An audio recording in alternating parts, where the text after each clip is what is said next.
YouTube. Quinn Wade coming to y'all with that NBA playoff prediction analysis on the Analysis Playground on YouTube, exclusively on there forever. We're going to talk about how the Charlotte Hornets have to face the Miami Heat for the 9-10 matchup to be able to play the 7th and the 8th seed. We're going to start off with the Charlotte Hornets, who finished 44-38, which is a really good record considering how they started the season and they're very, very young, that they was able to finish above 500.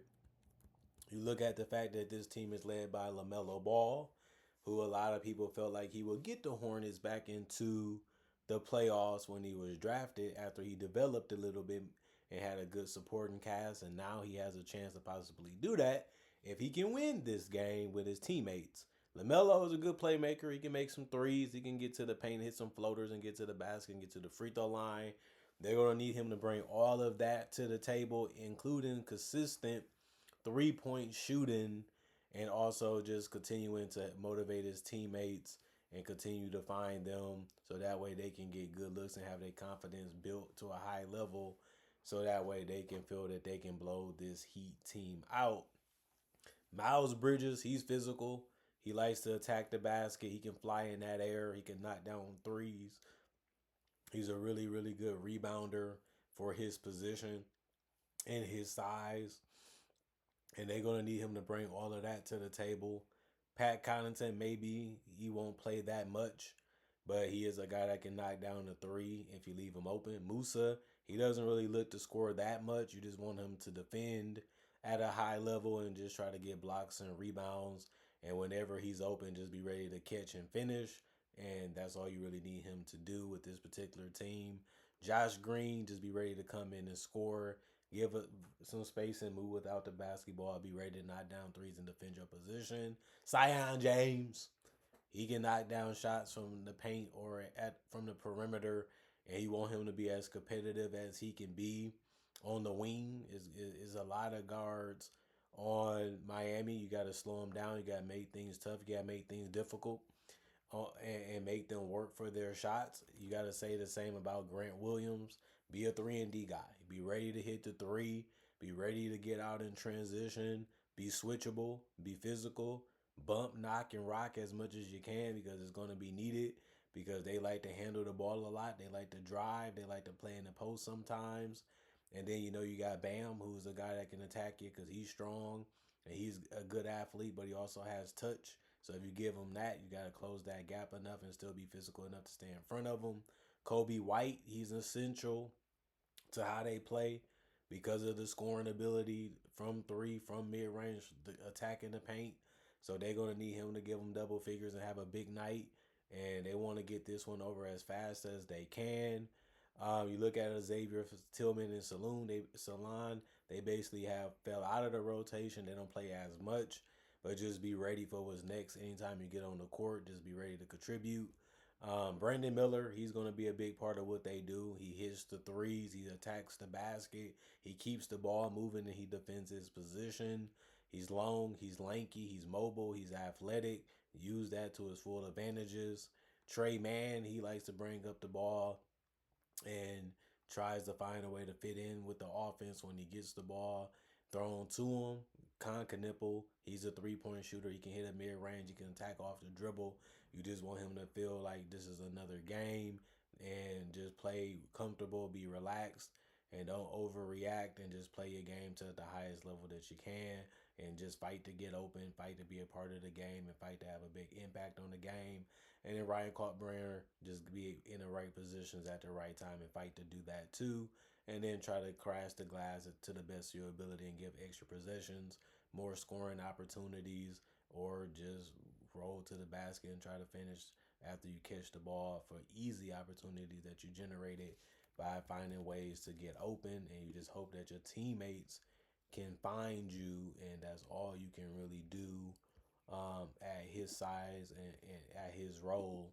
And then you look at the Miami Heat, 43 wins. They finished above 500. And Bam Adebayo is one of their best players because he just has a variety of ways of getting it done. You just hope he can actually be dominant in the game. Sometimes he's really good at deferring. Sometimes he's really good at just defending at a high level, communicating with his teammates to make sure they're defending the way they need to be, rebounding and just being strong in the paint. Fantasio, you just want him to knock down shots.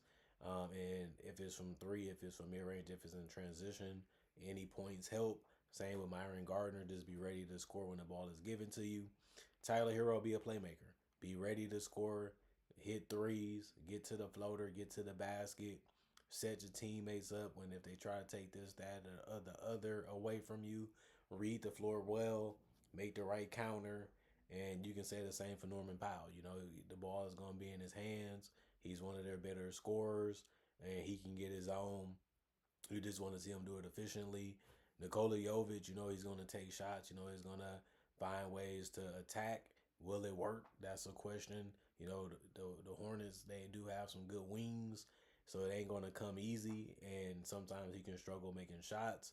Davion Mitchell just be a playmaker. You know, you have to have the ball in your hands sometimes. Be ready to shoot the three. Be ready to find your teammates. Be ready to attack the rim when those opportunities presents themselves, but also defend at a high level. You know, he's known for being called off night. He's going to have to do that to some of the guys on the Hornets because they do like to dribble, they do like to attack, and he's going to have to stay in front of them and make things tough.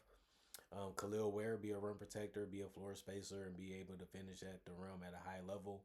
You have to do all of those things because that's what you're really good at. Stick to that, but also just be ready, you know, to tell your teammates where you need to be, and that's something that he has to master too. Don't be late.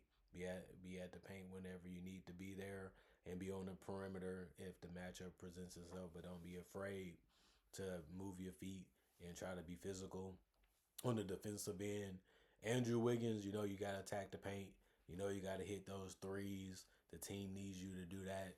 You one of the more important pieces to the puzzle for this team to be successful, and that hasn't changed even in the play-in. Keishad Johnson, Trevor Keels, and Pelly Larson and Drew Smith, they just coming in to score. They need to find a way to impact the game by putting the ball in the basket. Of course, if they can't do it at a high level, you know you got Jaime Jaquez Jr.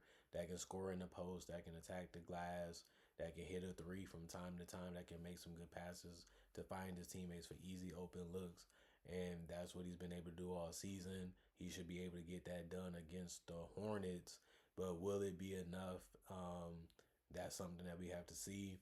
Yakachonis, you don't really know what you're going to get out of him. He's young.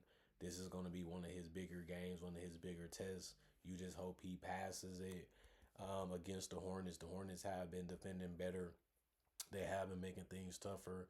They learning the hard way, but they also turning it into the wins. They have more wins than the Heat. They have had dominant performances. They have shown that they can blow out teams. They have shown that they can get hot. They have shown that they can make tough shots. And they have shown that they can play together. The Heat, they're well coached. You know, they're going to find ways to get the good looks. They're going to find ways to keep everybody moving. Everybody has to be on the same string.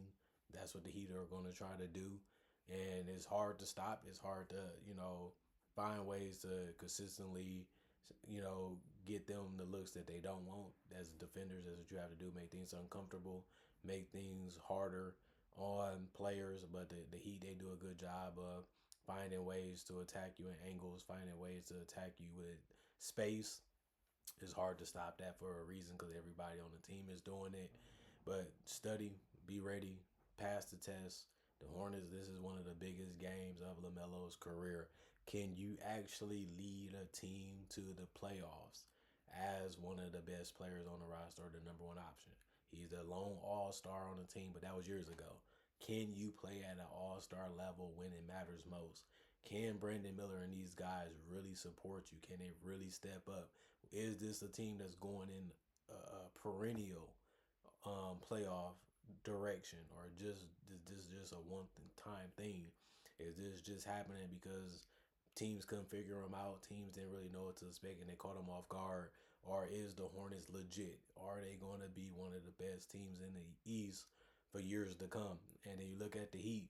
If they lose this one, this was a wasted season.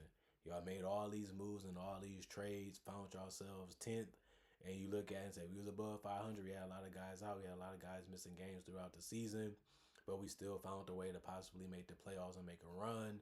But nobody thought that he was winning the championship, but people thought that he would be a lot better, and we thought that he would play a lot better, but that just hasn't really been the case a lot of the times. They play solid basketball, not great or amazing basketball. The Hornets have shown flashes that they can do that.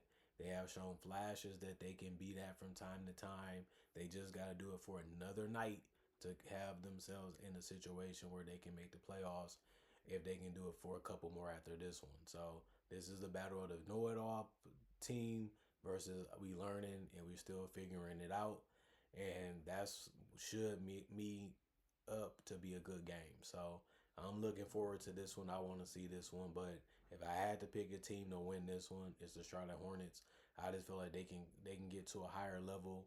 They can do things at a higher level on defense too. To me, and I feel like if they're really playing well and they're really moving the ball and they're really playing at a high level offensively too, they can win against the Heat easily. I feel like the Hornets should be able to get this one. I feel like they are the better team. They have been playing better the last 2 months. It's going in to the right time, which is playoff time. And they did lose a couple. They should have been locked in to that 7-8 spot before, they fell to ninth, but they still have a chance to correct it. They still have a chance to get in. We'll see if they do. But this team is hot. They're good. They have shown it. The Heat show it every once in a while, every now and then. And they guys are always in and out of the lineup for whatever the reason is. So you haven't really got a good look at them for that reason. And we don't really know if they're going to play great for that reason either. But as of now, I know for sure the Hornets have been playing better basketball. So if you had to ask me for my analysis, my opinion, I feel like they should be able to get this one. And I think they should be able to get it by a lot. Not 30 or anything like that, but they should be able to win this one by double figures based off how they've been playing the last 2 months. So I think they get it. Other than that, let me know if I'm crazy. Let me know if I'm right. Let me know if I'm wrong. Let me know the reason why you might disagree. Let me know why you agree. But also comment, like, subscribe, share, and hit the notification bell to get that analysis when it first come out. Other than that, thank y'all for watching. Y'all stay blessed up. Y'all stay good. Peace. And I'll see y'all later today, hopefully with more analysis.